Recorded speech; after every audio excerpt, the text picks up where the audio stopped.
Hello, everyone. Welcome to this much anticipated call that has left us all very slightly stressed out going into it. Very exciting to be here and talk about a whole swath of things happening in Bittensor and OpenTensor. One of those things, obviously, is Ala typing furiously.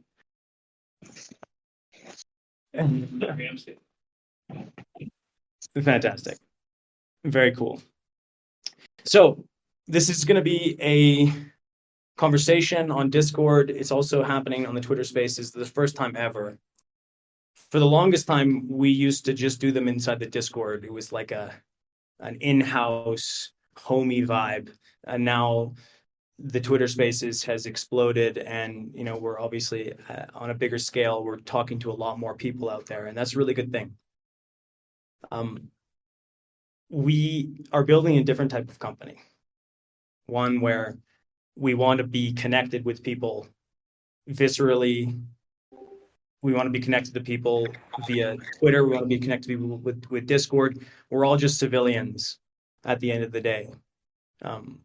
Bittensor's Discord uses this designation of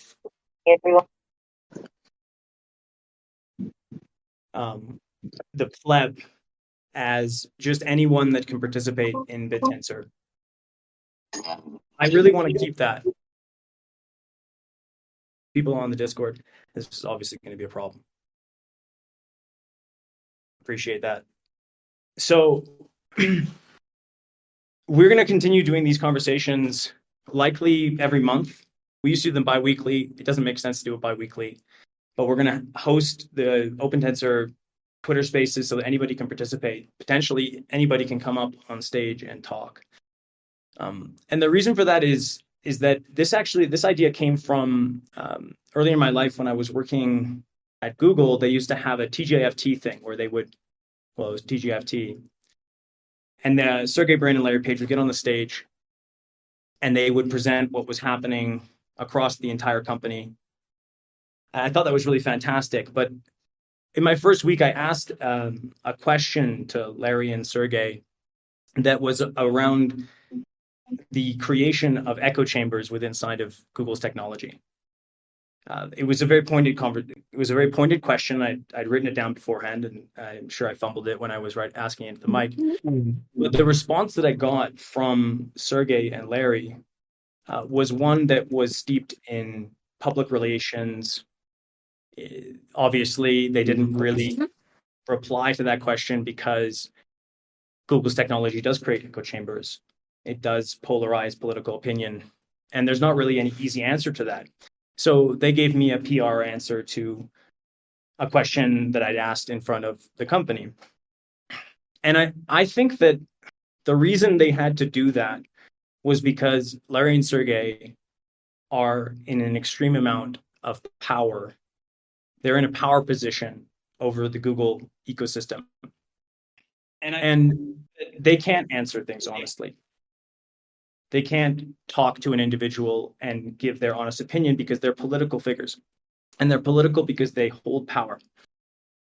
And that's not the type of technology that we're trying to build at Bittensor. There's been a couple people that were commenting in the Slido before this call asking for me to step down as the leader of Bittensor. And I'd just like to point to the absolute ridiculousness of a statement like that. How can a project be decentralized or seeking to be decentralized if there is somebody that needs to step down from a power position and therefore govern the entire project? It's not like that with Bitcoin. It shouldn't be that way with Bittensor. But the reality is that still we're in this nascent phase as a technology where my voice does matter. I should be careful with communication. And that's because there is such thing as a pseudo key in OpenTensor inside Bittensor. And the pseudo key is a technology that gives the devs inside of the OpenTensor Foundation the ability to change the code. So, of course, the release of dynamic TAO coming through, you might say from bottom up, from me just speaking to somebody online, reflected a threat to many people and their holdings, because this is something that could be just done. So I want to start this call talking about how we are changing, not going to talk about dynamic TAO. I want to talk about how we're changing the governmental system behind OpenTensor, behind Bittensor. And dynamic TAO plays an important role in this transformation, which I'll get to later. But the primary change with the way in which we're going to do things going forward is that all proposals that are going to be protocol changes on Bittensor are going to be coming through Bittensor improvement templates, bits, and dynamic TAO is going to be no different. So I'm actually going to tweet here in the replies to this in this call. I'm hosting an image of the dynamic proposal. So this is something that will be going through the delegates, the subnet owners, and it will be coming from bottom up, which means I'm going to be making this proposal into the Bittensor ecosystem as a civilian.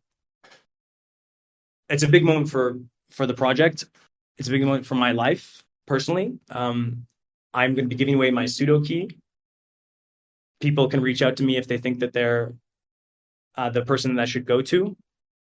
And instead, I'm going to be proposing this change to Bittensor as a mere pleb, as a mere civilian in the ecosystem. This project should not be governed by individuals. It should be governed by a system. There needs to be structure, and it can't be run by, we cannot expect that it will be possible to run this project into the future indefinitely and properly unless it is governed by a system and not by individuals. So that's why the dynamic TAO proposal that I will be linking at the bottom of this Twitter thread right now talks about the way in which we are changing the governance of Bittensor. OpenTensor is relinquishing the control for the first time, where Bittensor can be updated and improved by teams and contributors from outside of itself, without asking questions about whether or not this is something that we want. Instead, everything will be proposals, which you can read in depth, and will need to go through a 2-of-3 majority vote between the delegates, pseudo key holders, and subnet owners. So if you're watching the tweet thread here, I have an image that's a slide, you might say, if I were doing a presentation, showcasing how these 3 entities will be governing Bittensor. Without me as a pseudo key holder in the triumvirate, I cannot just force this proposal to go through. It's something that needs to be reached via consensus amongst everyone in this community. Not only that, but the 2 political entities outside of the OpenTensor Foundation's triumvirate, the Senate and the subnets, can propose technology improvements to OpenTensor without ever speaking to any of us.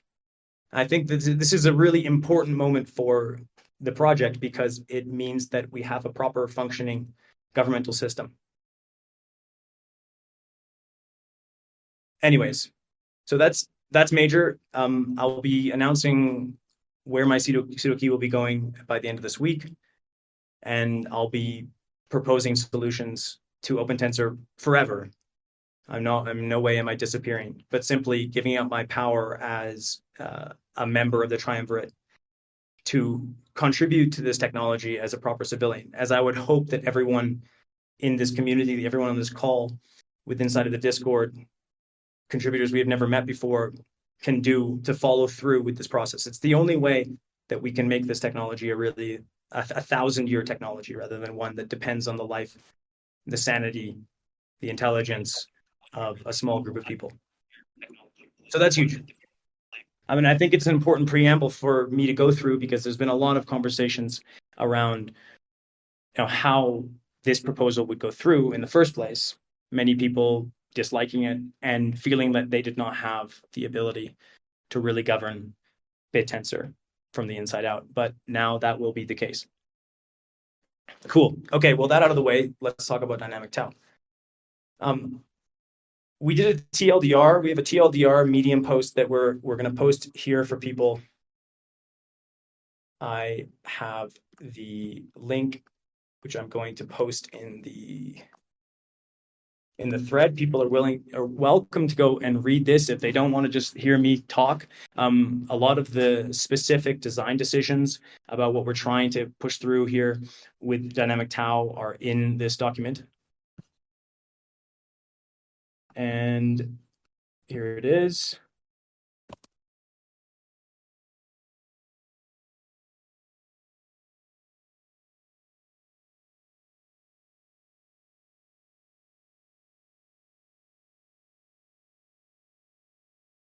It's posted now.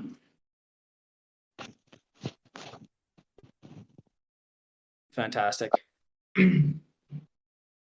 So I think that there's been a lot of questions about what exactly dynamic TAO is and why we're doing it. So I will start with why. Bittensor is a resource allocation protocol. That means that the problem that we are solving day in, day out is how we can allocate the emission vector for Bittensor in a way that maximizes the production of digital commodities.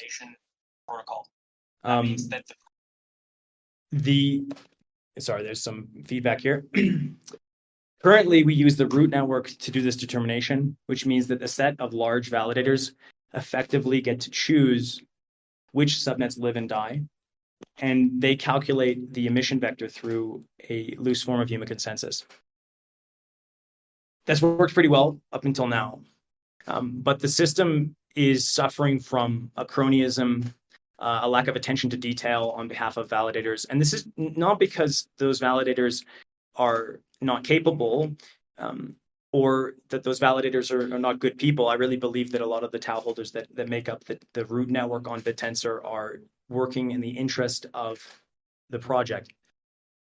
But eventually, self-interest, apathy, laziness, cronyism will leak into the system. And so the dynamic TAO proposal is a way in which we can open up the governance of Bittensor to the widest number of people.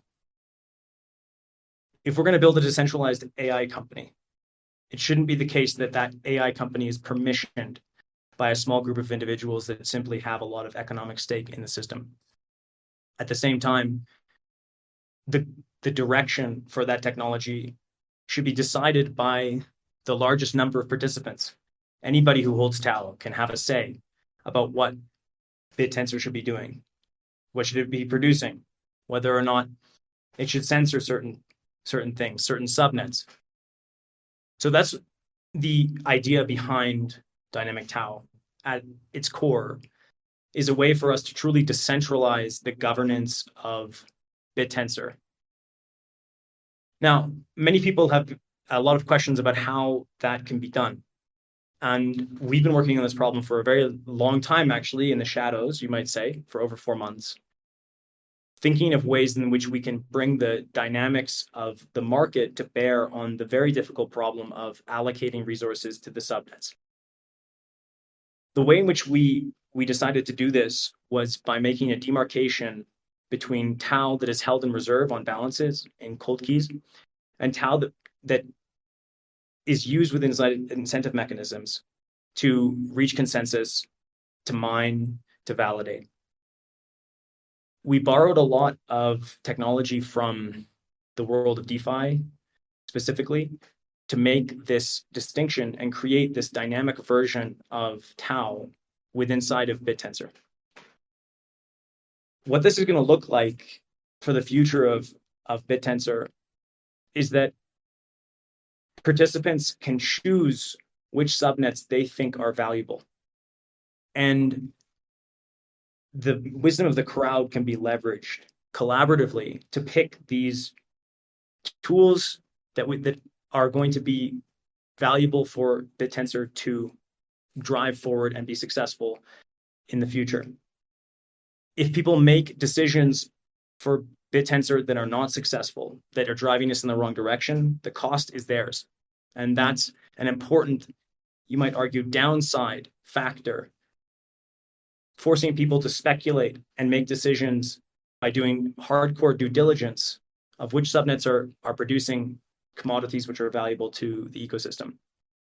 And I could go on and on and on and on about the way in which we've designed this protocol, but the majority of it will be posted in an in-depth white paper draft proposal that we have, and will be linked in these slides at the end of the call. One of the major questions that people have that had in the Slido was around, will this dilute TAO? And the answer is absolutely not.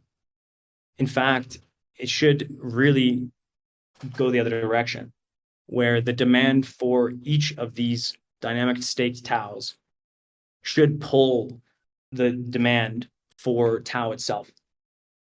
Of course, we're not going to undermine the project that we've been working on for years and years and years. So that's basically the high level. And I probably can't speak in too much detail over a monologue on the Twitter Spaces about exactly how this protocol works. And I recommend that people go and read our paper and read this blog to familiarize themselves with what this proposal looks like. But I want to come back to the heading for the call, which was that what we're trying to do here is force the decentralization of this project to maximize the efficiency of the market, that in the end will create the most valuable digital commodities and specifically intelligence for everyone who's an ecosystem player for Bittensor. The move to change the governance of OpenTensor and Bittensor in specific is going to enable a larger group of people to take a role inside this ecosystem and viscerally guide it and govern it. So, on that note, I think it would be great to have people that have questions about this technology come into the Twitter Spaces and ask them. I'm going to say Twitter Spaces because it's going to be difficult for this to go both ways. If you have a question you want to ask about the dynamic TAO proposal, please raise your hand here. And if not, we'll go to questions inside the Discord.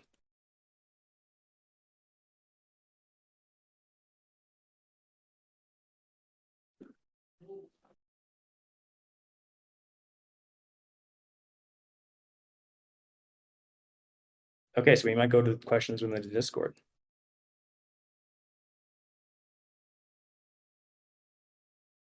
Are there any questions from the Discord side? ... Well, I guess we did a pretty good job.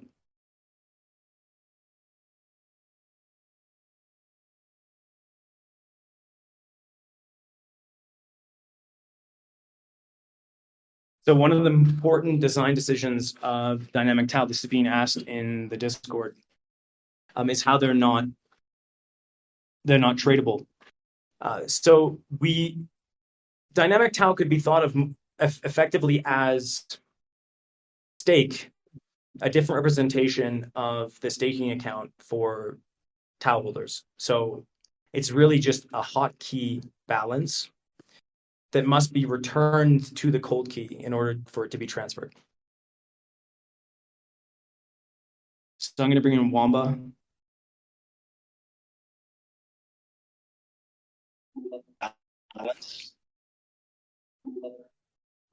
Oh, we got a lot of people here, actually.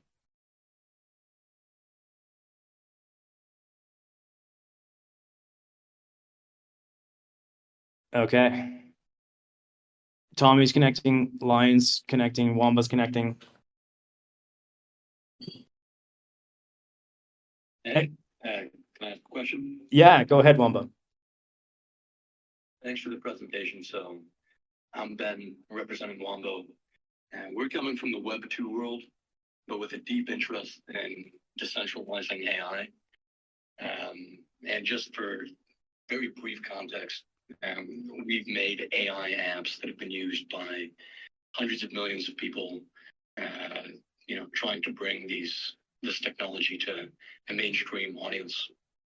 And so a general question to you and I guess the community here is, how should a Web 2 AI company like ourselves with some great proprietary technology and really efficient AI models think about getting involved in Bittensor? It's a really good question.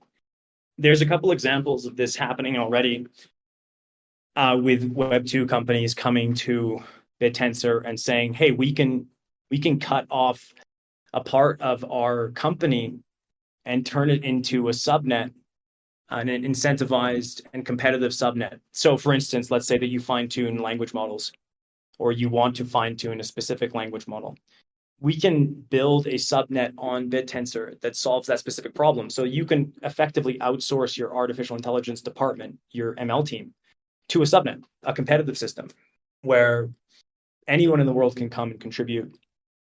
So that's an advantage for your company because, well, like I said, you can outsource a lot of the work there and potentially get a much better result. So that would be a great place to start. Come on, we can have a conversation sometime, and I'll show you the ropes. Thanks for your questions. Thank you very much, and good luck. Very cool. Hey, Cons, getting requests if you can explain more about how this new approach is going to improve on the transaction. I think maybe we should double into what the internal problems are and how this fixes it. Right, this is great. I've explained it so many times now. I sometimes forget what I have or have not explained in the paper or in the blog post. I mentioned at the beginning of the call that the main problem that we're trying to solve in Bittensor is the allocation of resources, the efficient allocation of resources through market mechanisms. So for instance, in Wamba's case, I only want to pay people that can reduce the loss on my machine learning model inside my ML in-house team. That same problem exists at the global level for Bittensor. Which mechanisms on Bittensor should be allocated resources so that we can build things that are efficient and commodities which are valuable to the ecosystem in general. Right now, we use a root network determination, which means that the delegates with the largest amount of stake, they vote through a human consensus V1 protocol where there's trust and consensus involved. However, it's highly permissioned in the sense that the validators with the largest amount of stake weight really get to decide which teams survive and which ones fail. What we've done is re-represented that problem as a market allocation problem that anyone who's a TAO holder can participate in. So anyone can vote, but if you vote incorrectly, you can lose some of your value. And in such a way, we can crowdsource that allocation problem in the most efficient way, which is through market dynamics, a little bit like a stock market, although we like to think of it more of like an allocation system. We strongly believe this also allows for builders, as it's designed in the proposal and as presented in the proposal, builders, people that are truly working hard, will have their technologies watched and due diligence done in a much more efficient way than it currently is. It's permission to decentralize. That's not good. I mean, and it's not great because it's just not possible for unincentivized teams to properly do that problem, where we can distribute that problem and use local information to determine these prices and get a better estimation of where TAO should go. Therefore, not wasting TAO emission, for one, and two, funding the teams more and more that need more incentive and more fuel to create the technologies that they're creating. People that are very successful in this process can make a lot more in terms of total allocation of the overall ecosystem than they would prior. So that's the main problem that we're solving. It's the ring kissing problem. I just today someone reached out to me and said, "Hey, would you please increase my emissions on subnet sum? Question mark." That's not the way that a decentralized system should work. then it's very centralized around the decision-making process that I have. Cronyism, nepotism, all of those things come into play. We're eliminating this layer entirely from Bittensor. And because we're eliminating this layer, we can actually run the ecosystem in a decentralized way. And decentralization is super important here because it means that new participants can come in. And it's why I'm relinquishing my control, because I want to showcase that as a civilian, I can contribute to Bittensor just like anyone else by having great ideas and having them selected by the greater ecosystem. So that's an answer to your question. Ella, do you want to just bring people up here and you can kind of DJ, MC? Yeah, no issues. I can obviously ask any questions for you if you want. There's a lot coming in through the Discord, and we'll probably answer it there. Go ahead. Yeah, you just shoot them my way. Okay, sounds good. The question that's popping up is that let's see here, yada yada yada. Will the subnet tokens ever be transferred or tradable on a secondary market? So yes and no. Because they're non-fungible, means you can only unstake them back into TAO. It's very difficult to create a secondary market that doesn't, in the background, just use TAO. Well, actually, it's impossible. So in order for people to, say, buy alpha with beta, they would need to unstake alpha and then stake into beta. The use of TAO as an intermediary for all of these exchanges means that by the transitivity of demand, all of the demand is for any subnet token is itself for TAO. So if you make a market for USDT to alpha, the intermediary has to be TAO, which means that if there's demand for alpha through USDT, it must go through TAO itself. In the paper, we present an inductive argument proof for this particular question. Awesome. So that means that practically speaking, right off the bat, you can't really trade from subnet 1 to subnet 2 just like that, right? The system is liquid, so you can trade from subnet 1 to subnet 2. It's just that you would need to unstake from subnet 1 into TAO and then stake from TAO into subnet 2. Great. Yeah, the direction basically is what was interesting. So you do, the TAO still has to be present as, I guess, sort of an intermediary in a sense. Absolutely. It's just stake on a balance, right? So it can't think of TAO as the intermediary for any transaction because you cannot move through any other point. Okay. That makes sense. Another question here is who will be doing, or what will be doing the vetting process for who the pseudo key will be going into? I think that's probably an answer for the next TGFT sort of spaces that we do. I'm actually just going to pick. I am going to personally pick who I think would be good for governing in my stead. Excuse me. As a follow-up to that, what is OpenTensor's stance on why are we not simply removing the pseudo key and switching to something like the democracy palette in Polkadot? Okay, so someone just spoke on my computer side. I want to repeat the question for the Twitter Spaces, Alan. Did that come through?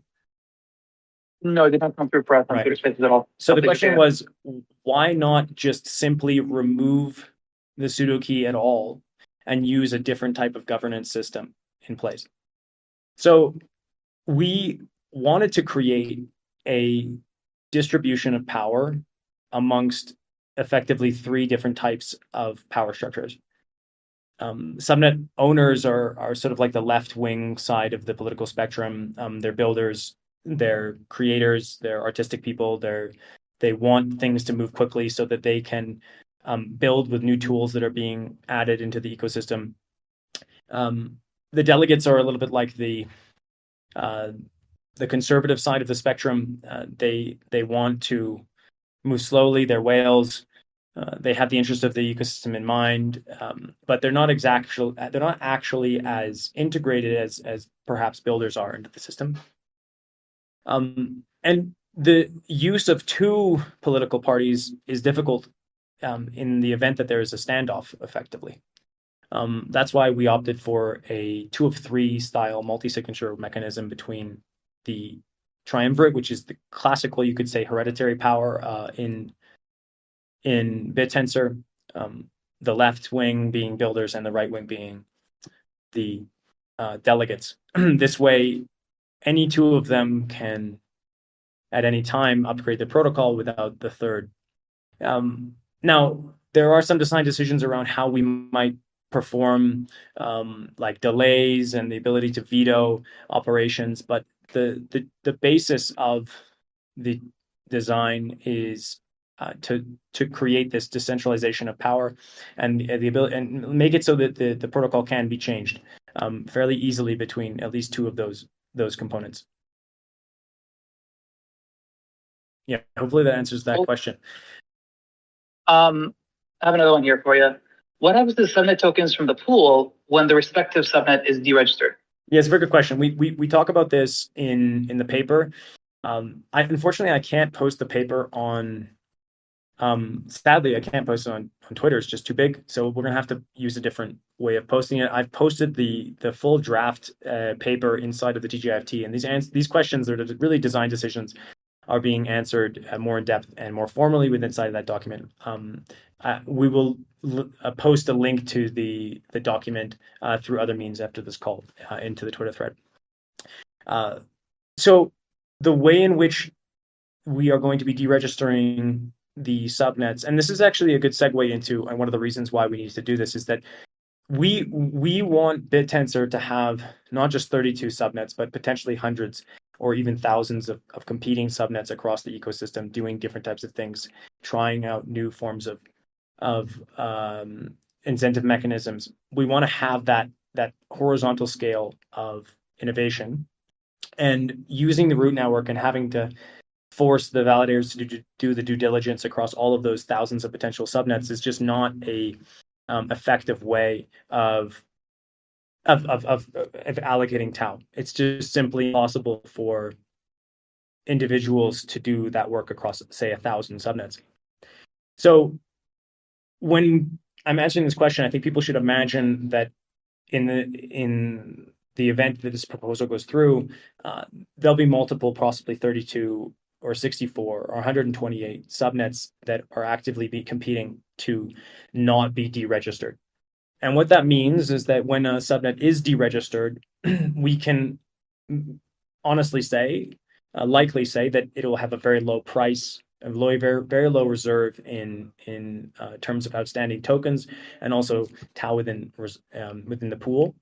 So we're simply going to do a mass scale sell operation, which means we convert all of the outstanding token in that particular subnet through the pool, and so holders get the crumbs that are left from that subnet. So effectively, the subnet is destroyed. So there's some design decisions around here and how are we going to make this not a chaotic process. Like we're likely going to do a 30 or a 60-day moving average over the price to ensure that there's not such things and not a potential for a flash crash where a subnet that was actually performing well. It's very likely that the way we'll see the deregistration process occur is similar to the way in which deregistration occurs in the mining networks. The keys at the bottom of the pool are really the worst. And we can safely and elegantly pull them out of the ecosystem without much loss. Even with 32 subnets right now, there are some that we're not hearing a squeal as they get removed from the system. Thanks, Al. Maybe you can go on to the next. Yeah, that's fun. This question has been asked a couple of times.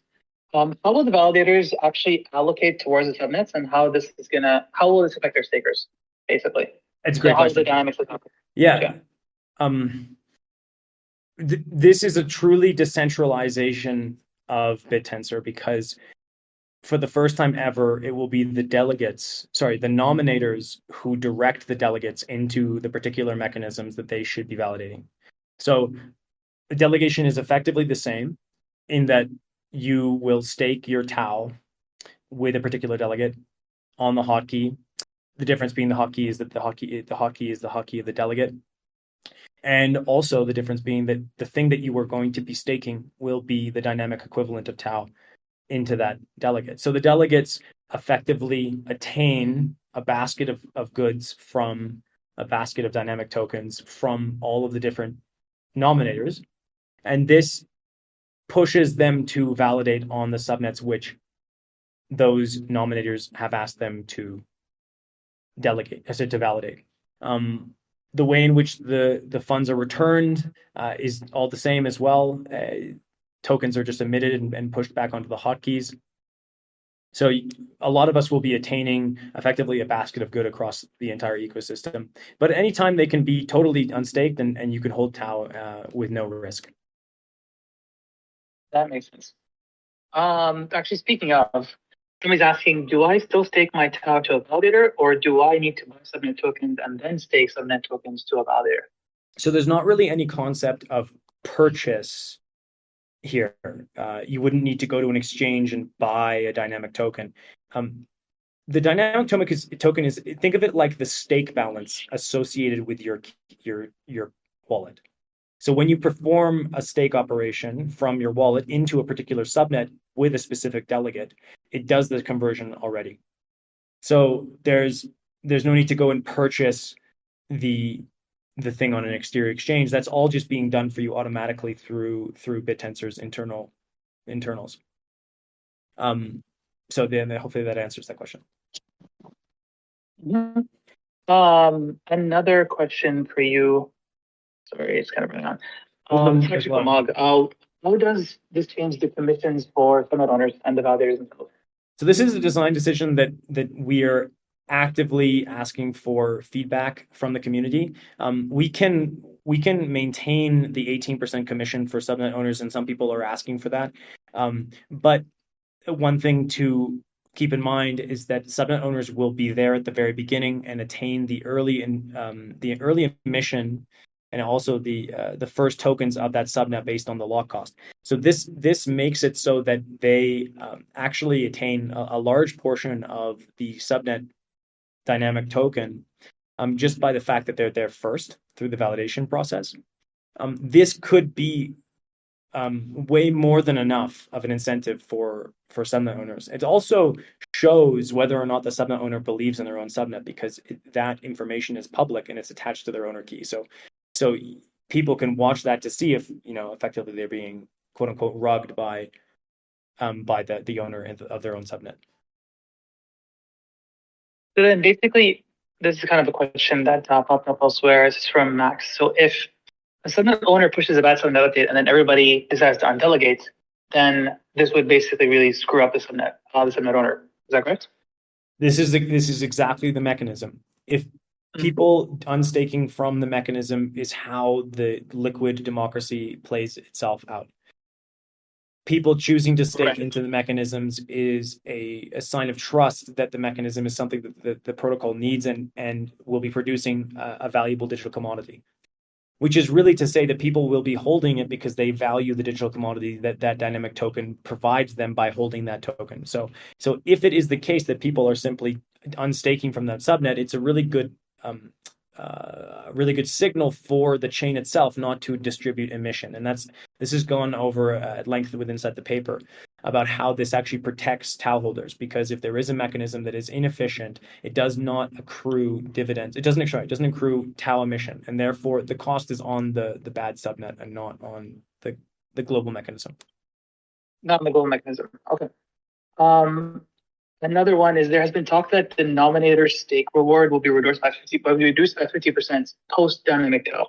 Is there any truth to this? No, that's not something that is in the paper, or is not something we've thought about at all, and we don't intend to do that.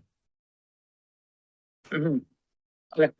I think one there's actually one that is an actual example. Might be good to kind of use as well here. If I stake, convert, or lock 10 TAO worth of alpha tokens to a validator and alpha subnet becomes less popular, does that mean that when I unstake or convert back my alpha tokens to TAO, could I end up with less than 10 TAO as a result? Yes. And this is the basis of the mechanism, where before the way in which the root network determined where emissions would go in Bittensor was a risk-free decision. And the risk-free nature of that decision opens it up for all sorts of self-interested behavior. People that are delegating TAO will need to select intelligently where they should stake their tokens. Now, it's very likely that for most of the subnets, they'll be effectively safe bets. There'll be subnets that it's very clear, if you do the due diligence, you'll see that this is the where you should stake your TAO. And then APY could potentially be higher than what it currently is if you're correct in that determination. It removes the risk-free APY from Bittensor. Some people might put their arms up in the air and yell at this, but if you think about what this means for the protocol in general, it can only be a good thing, that people have to put their money where their mouth is. And they have to do the work, which is allocating Bittensor properly into the future. That will make all the difference for this protocol and the way in which it really evolves through time, through a much more market-based liquid democracy system. Will registering a key in some subnet require a purchase made in dynamic TAO and therefore increasing subnet pool, or will it be in regular TAO? Again, this is a design decision that we've mulled over at length. We think that the decision to allow people to register in TAO or the subnet token is effectively equivalent because the conversion rate will just be the one that's determined by the pool. So you can register in TAO. Effectively, you could register into any pool with any token. And it would be easy to see from the current state of the pools what the price to perform the action would be in any token. So when it comes to registering miners, etc., we usually open up many avenues for this to occur. So there's proof of work, there's registration in TAO, registration in a subnet token, so that it's just easier for people to participate without having to climb a steep hill and learn a bunch of different new things. That makes sense. We're still the ground. Mog's asking, can the uneducated or uninvolved still have a safe staking option if they don't feel comfortable choosing subnets? I think that the safe staking option will come out of people allowing so different pools behaving like hedge funds that individuals like in a sense like investing in the S&P 500. So you can buy a basket of goods, and there's an opportunity there for people to solve that problem for stakers that I think will probably be solved before this is launched.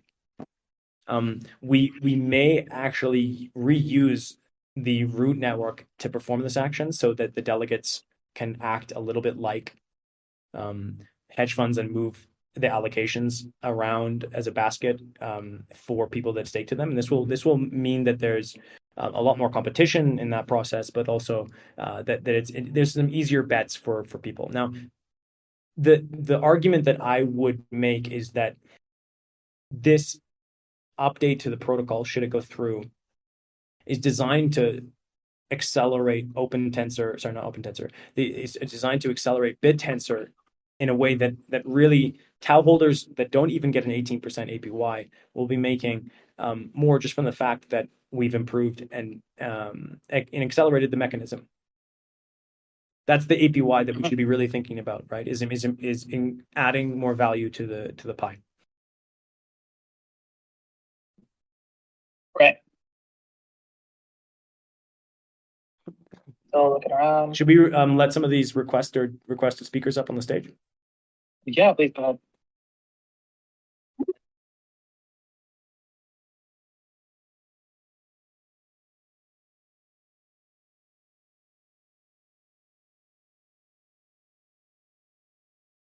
You're muted. Penny on my mind. You're muted, but if you unmute yourself, you can speak. I'm also going to bring in EGOD. Hey, sorry, can you hear me? Yeah, we can hear you loud and clear. Can the Discord hear? Great.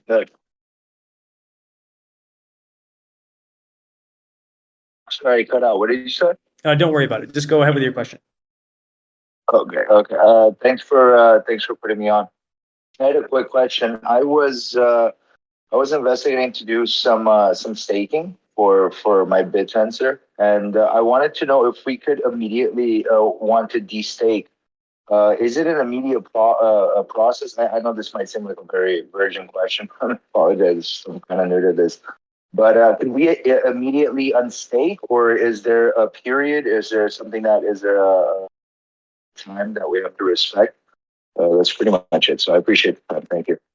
You're welcome. So to answer this question, right now, nothing has changed with the protocol, and nothing will change with this protocol for at least another 4 months.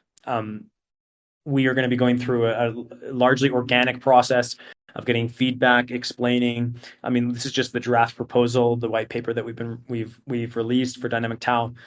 So all of the information out there right now, to answer your question around how you can stake and unstake and perform operations in Bittensor, it's all up to date. And I recommend you looking at the documentation on bittensor.com to answer that question. And you can unstake at any time. There's no lag there. So Egod, go for it.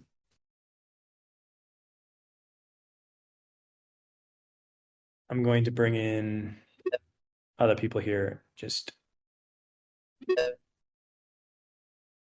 We got Lion speaking, Egod speaking, Lawrence speaking. But everyone's muted. Ali, you're welcome to read questions off the Discord for me in the lull here. But Lion, did you have something to say? Yeah, I just want to, hello team. I just have one question to ask. Is it a problem? No, please go ahead, Lion. I have about like a general question about OpenTensor, about community and about its use in AI. And I wanted to generally speak about that if it's the problem. Sure, right. It's important to remember that this conversation is fairly meta. Many people on the call within the Discord know a lot about what Bittensor is, and it surely is a rabbit hole. Lion, what specifically would you like to know about how Bittensor interacts with artificial intelligence? Yeah, like I want like generally how it's connected to AI, and because I was talking with my friends and early investors, and like that's what they like want to know general answers about how it's connected to AI. Beautiful. Yeah, so Bittensor is fundamentally a token economic system designed to create digital commodities using Bitcoin-style mining processes, where the network is permissionless, compute, human resources, any type of digital commodity can be incentivized into existence and pulled inside of Bittensor to be given to TAO holders. For instance, we can incentivize people to train machine learning models, to fine-tune them, to create data, to run evals, to store data, to scrape it, to process it, to create synthetic inferences over machine learning models. All of these things relate to the process of creating hierarchically important machine intelligence. I'd like to think about Bittensor. I mean, a good analogy for Bittensor is that it is a corporation composed of many subcomponents or departments that work on different aspects of solving the AGI problem. We need data, we need synthetic data, we need to store that data, we need to understand it, we need to train machine learning models, and all of these things can interconnect via TAO subnets. So to get you up to speed, what we're talking about here is how we can allocate the emission of TAO to those different departments inside of the global corporation, which you might describe as Bittensor, global, headless, decentralized, permissionless incentive mechanism for producing the commodities that are required for creating best-in-class artificial intelligence. Inside of the global. Will you be example like Bittensor. I'm in. Okay, so we have a question from the Discord. Is that right? Yeah, I do. Please go ahead. Oh, you can hear me? We can hear you, Tony. Oh, great. So is this live or am I getting screened?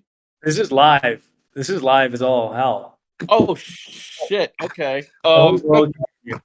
So basically, I'm just really curious about, and I should have mentioned this in the community already, but I'm really interested in the interoperability between other chains. It hasn't really seemed to be something that has ever really been talked about. And it almost seems sacrilege, but I'm personally really looking at liquid staking as a means to solve some of the staking problems. And I'm curious what your thoughts or anyone else in the community or some kind of a consensus might be on that if you're aware. Very good question, Tony. Thank you. I'm going to mute you now, but I'll answer it now as well. So the question is about interchain operability for Bittensor.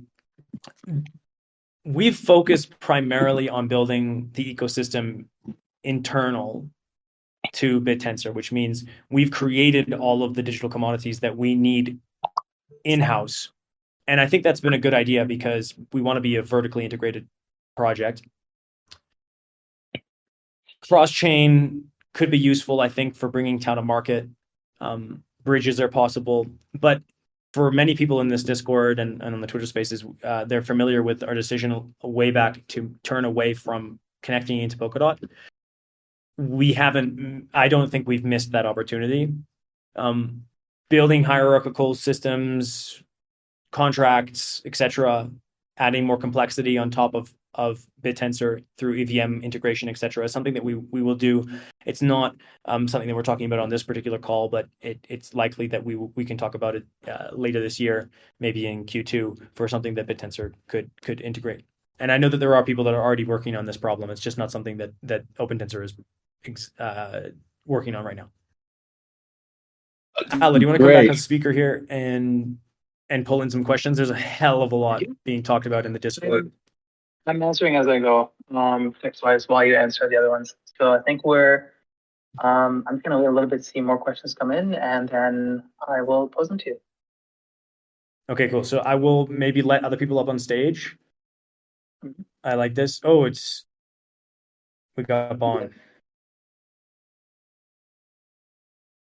Bon Connery's in the house.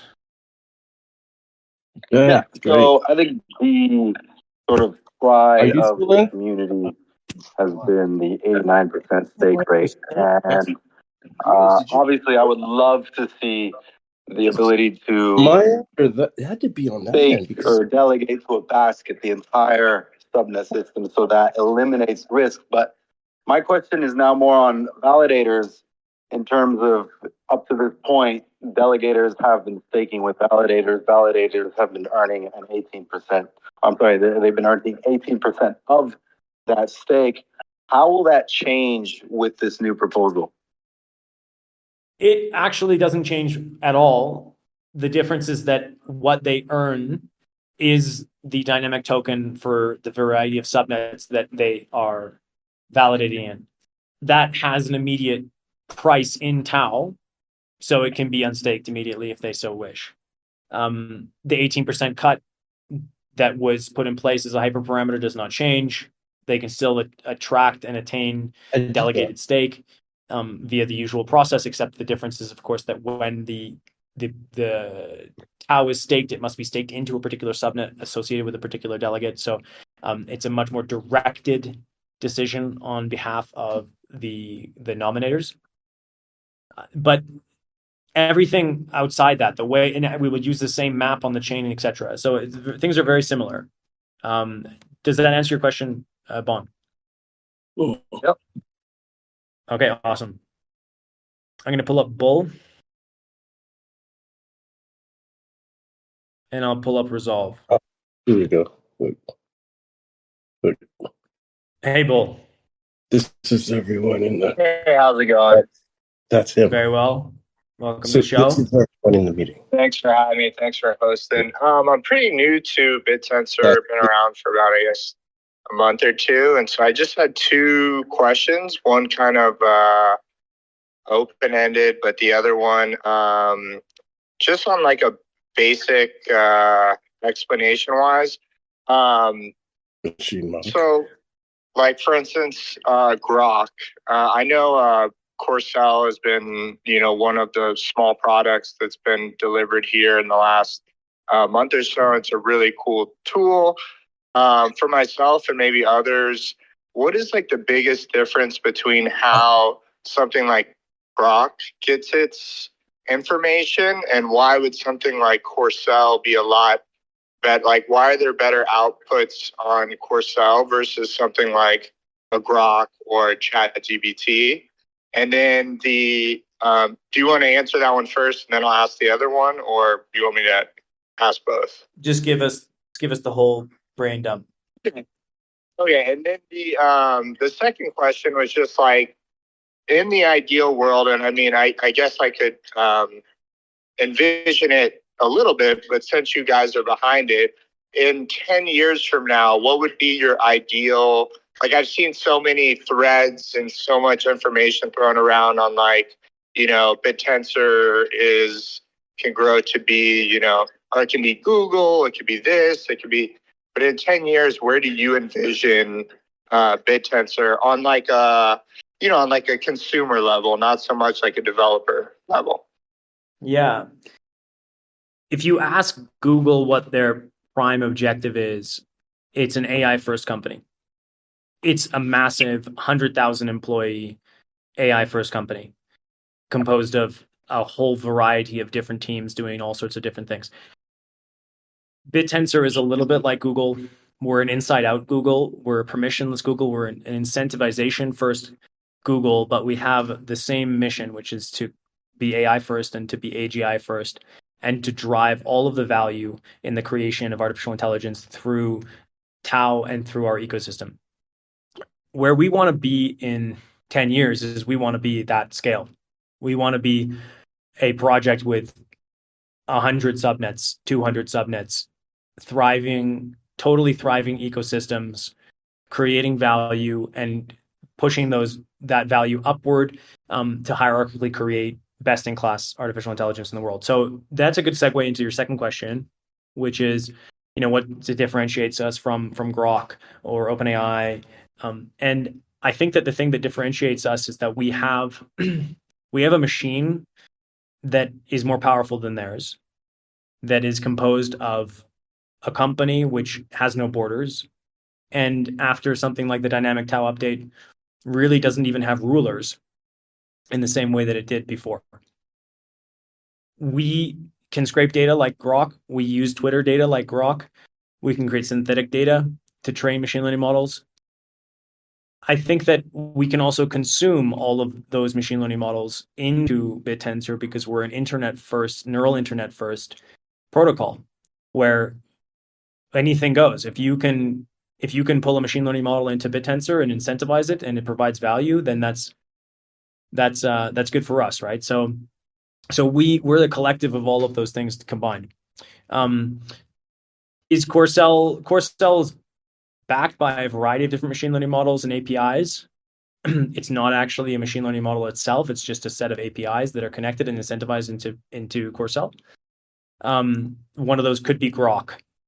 So that so it's a little bit comparing a fish to a submarine or apples to oranges a little bit with your question, but hopefully that was helpful for you understanding what we're doing and where we're going. Yeah, no, I appreciate that, and no, it's very high level stuff, and so it's truly what drew me in the first place. That you guys are doing something that no other project in the entire space is doing, and so it's very intriguing, and I'm just very glad I'm here for the ride. Thanks, Bull. Appreciate you coming on the show. Have a good one. Cool. Actually, a follow-up question to the validator. Yeah. Hit us. Before. So one of my groups, they're asking if it's the validators choosing. I was going to say, we bring up Mog up next. He has quite a few questions. Sure. I can't see him. Or is he coming through the Discord, Al? I think he's going to be coming through the Discord, I imagine. Isn't that right, Mog? That's Yes, all right. yes. Well, I'll just continue with my question. Yeah, please, and Mog. Mog will jump in right away. I'm sure we all want to hear his. He's on the Discord waiting. Yeah, There's a little delay from my side. I said this a while ago. Great. in terms of the validators where the delegators are going to be staking, are the validators choosing which subnets and then we're essentially delegating to those validators on those subnets, or are the validators choosing or setting weights based on their delegation? So the delegates, which are the ones that receive the nominated dynamic tokens, so they've been given TAO in previous form, right? There's the delegates, the ones in the root network. They receive this basket from all of the people that are delegating to them. And they'll be able to look at the distribution of that basket and say, well, okay, I'm holding a lot of alpha, I'm holding a lot of beta, I'm holding a lot of gamma. I'm going to validate on those subnets. In a sense, they're following what the nominators have told them to do, because the nominators, when they delegate their dynamic TAO, they say, hey, I'm going to delegate to this delegate. I'm going to nominate to this delegate, and I'm going to delegate this TAO. Sorry, sometimes I make a I mix up nominate and delegate, but I think that made sense, right, Bond? To you at least. Yeah. Right. Great. That was one of my personal questions. So the question that I think people wanted me to come up and ask is about the game theory for subnet owners. Have you considered the fact that as a successful subnet owner, if you believe you have peaked at essentially the popularity of your subnet, would it not make economic sense to, well, if they exit your subnet, to swap back all of your subnet tokens at what you consider to be the highest value of your subnet? And that's an honest way with a successful subnet that you could then keep running. Or the other side of that is, could you actually create a vaporware subnet with a whole bunch of promises to attract delegation to your subnet or stake to your subnet, and then again exit? So it's about the gaming of subnets.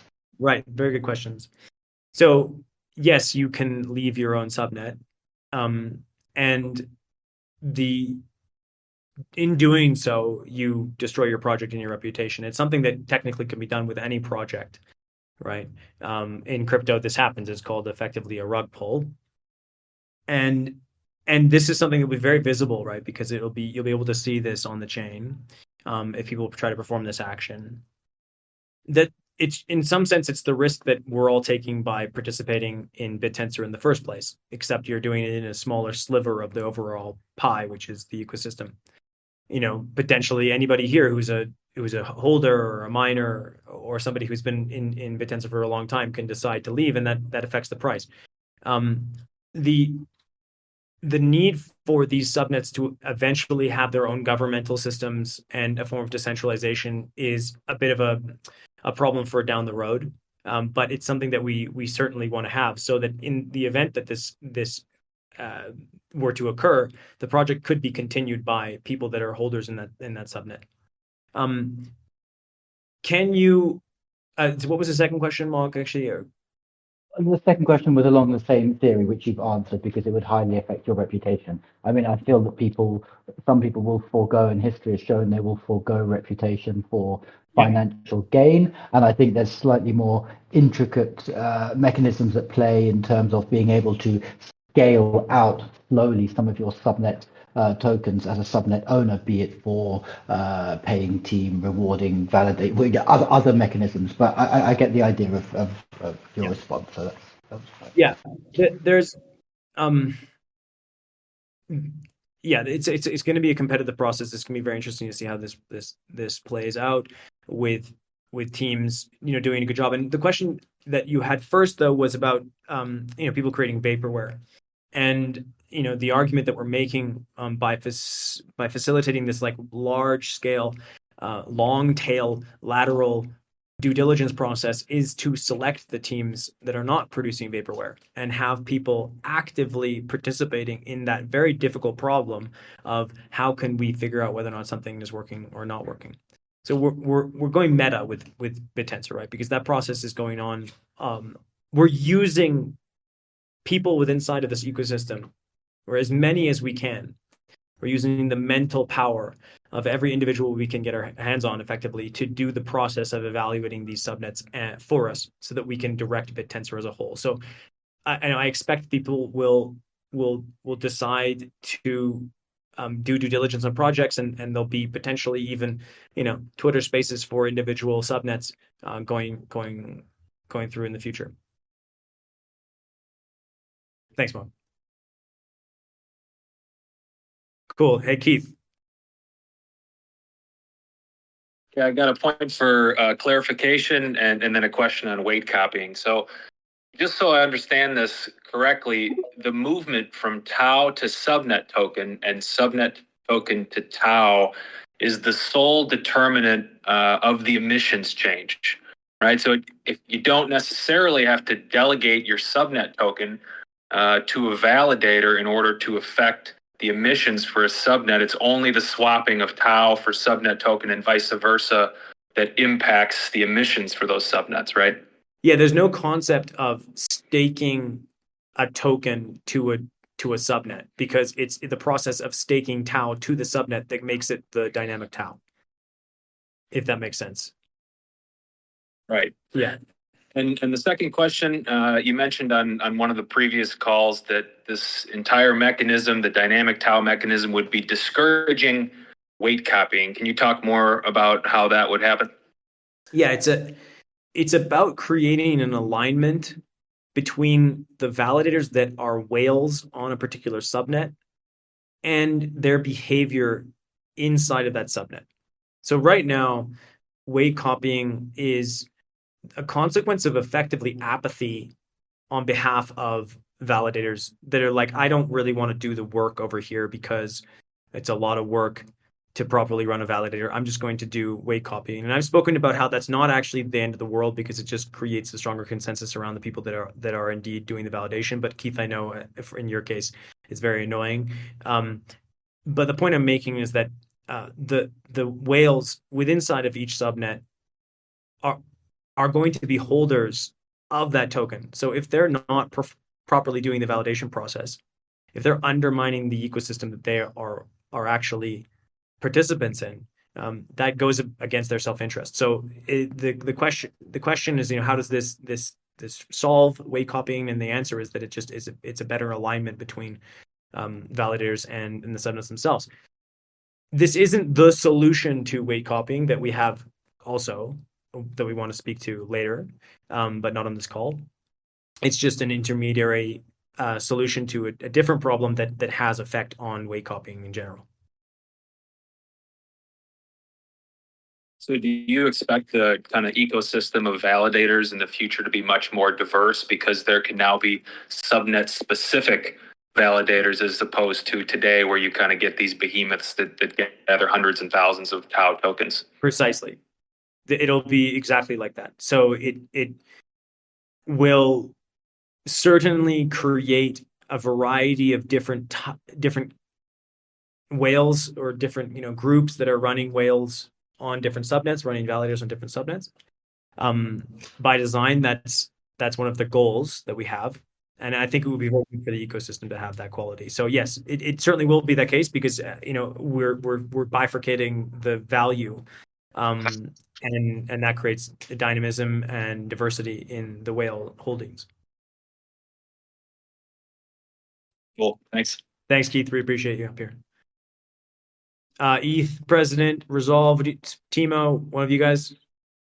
Yeah. I had a question, general question as Resolve, but I was wondering if you could just opine maybe on how you think about the risks of decentralizing too early. I mean, I know the end game is full decentralization. I think we can all kind of agree on that. But when it comes to stuff like biz dev, or quick strategic decision making in like a competitive marketplace, sometimes you see these protocols just get bogged down by too many cooks in the kitchen and stuff. So maybe you could just talk about that and how you think about mitigating those risks. Right. I tend to believe that marketing is a little bit like a stimulant in that it doesn't last very long. And really, at the end of the day, it's technology that pulls you through all the way. So whether or not we have an amazing public relations department or a terrible one, it's really hard to say. I think that decentralization certainly means that many more people can be pulled into an ecosystem and selected without permission for performing well.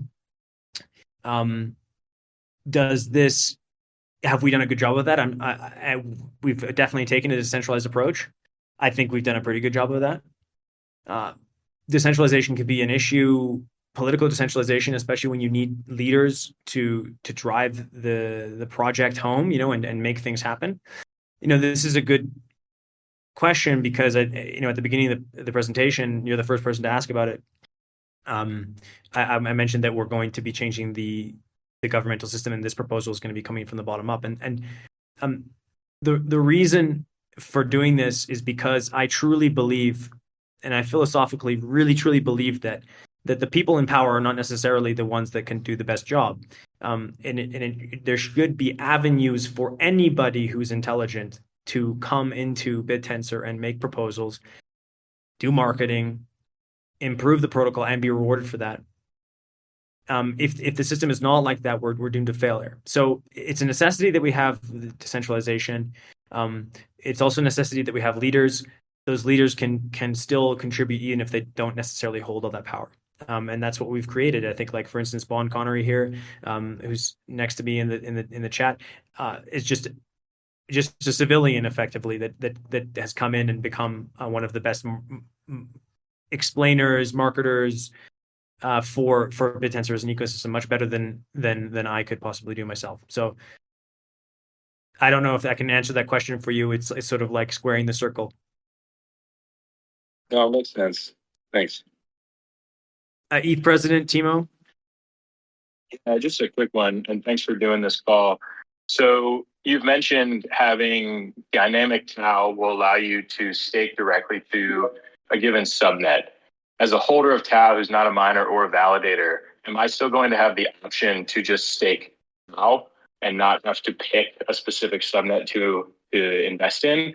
Or am I going to have to do my diligence just as a personal investor and staker and pick one or several subnets? Or will I still just be able to bet on the whole ecosystem of TAO as a whole? Yeah, this is a good question. So there's a couple ways to answer this question. So the first one is that, and I said this before, holding TAO is effectively like an investment. It's certainly an investment in the ecosystem. So you, by the fact that this mechanism forces better due diligence for TAO subnets as a whole, means that just as a holder, hopefully your investment is effectively safeguarded from misallocation. But the question you had was specifically about staking to attain an APY. As the design has been implemented inside of the white paper that is in the Discord and we'll be posting later, for those that missed that part of the announcement, you do actually need to select subnets that you think will be performing well long term. So there is a due diligence process there, and you take risk. However, we will likely extend this proposal as there's organic feedback from the community. If this is something that people, I think, demand, we hope to, build mechanisms for people to get what they want from the protocol, which would be, perhaps a basket of goods mechanism, a function that allows you to invest across the ecosystem in general, with pools, copy trading, et cetera, which I don't think takes away from this innovation to Bittensor, while still potentially allowing someone like yourself who just wants to passively invest to get an APY. Got it. Makes sense. Yeah. Hey, Timo. Hey, I have just a general question. In the grand scheme of things, how do you think Bittensor can compete against like potential future biggest AI companies like, I don't know, Meta or Microsoft that have access to large sums of data? Well, I think we're going to have to go and get that data. So, that's why we have, I think, 2, maybe 3 subnets now that perform large scale scraping over the internet. When it comes to personal information, let's say, like people's prompts into the ecosystem, subnets like Corcell actually collect amazing data sets. So we can do the same process that these companies do, which is bootstrap our users to attain data sets that are valuable, that would not necessarily be able to be scraped from the internet. But we can also get access to data sets that would be difficult for other companies by the nature of the incentive mechanisms that we are building. How about like if you compare it to, I don't know, let's say Facebook or like just Meta in general, they have so much information on their hands basically. Can it be compatible against them, or they each have their own edge potentially? Facebook obviously has something like Instagram. Grok has something like Twitter. And at the same time, though, we have a protocol that potentially can reach cross-boundary and access these data sets. We have, like I mentioned before, we have scraping and off Twitter and Reddit to fill those holes. Thanks, Timo. Yeah, thank you. Okay, I'm going to answer one more question here from, looks like, Cyrus Myers. Hey, thanks for having me on, Cons. I had a question. As individuals who want to increase the value to the Bittensor community who are not technologically gifted, what are some examples you would like seen outside of increasing in awareness by word of mouth? What can people do? Make beautiful TAO art made of glass. Roger. That seems a little self-appointed. But seriously, merch.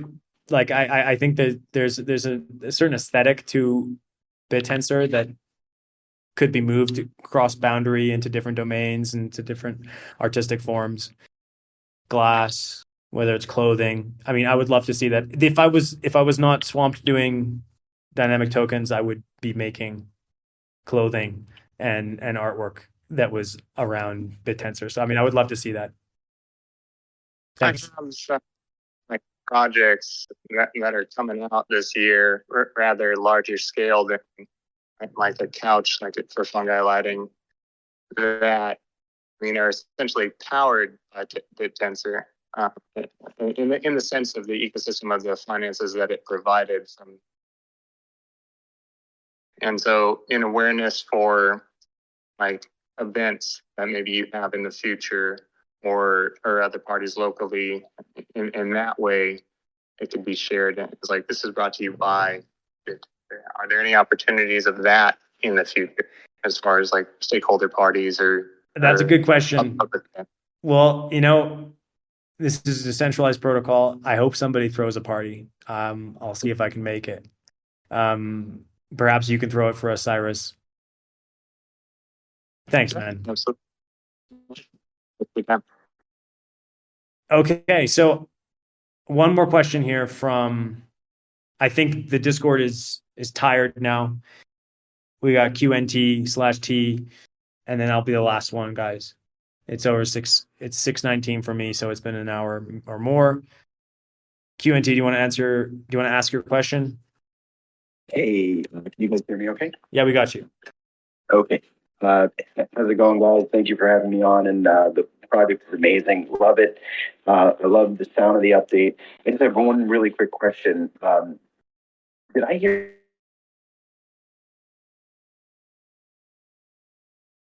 will no longer be able to stake QNT, but instead will have to exchange their TAO, exchange their TAO for a specific subnet token or basket of subnet tokens to get to earn staking rewards if this update happens? Yes. In its current form, you can select subnet tokens, dynamic TAO directly or via a basket potentially. That mechanism is not in place, however. But yes, exactly. So it does change the ease of entrance potentially for people that are participating in the staking process. I see. Well, so that would so people who currently have TAO staked, Will need what to happens restake there? They will need to restake it. Okay. Interesting. Okay, thank you very much, man. No worries, Glenn. Okay, fantastic. Well, thank you, everyone. Thanks, everyone, for coming to the Discord. Thanks for everyone coming to the Twitter Spaces. Quite a turnout. We're going to do this as much as we can so that we can hear people throughout the year and bring back TJFTs. Yeah, this is a wrap, guys. Thanks, everyone. Take care. Ciao, bye. Thanks.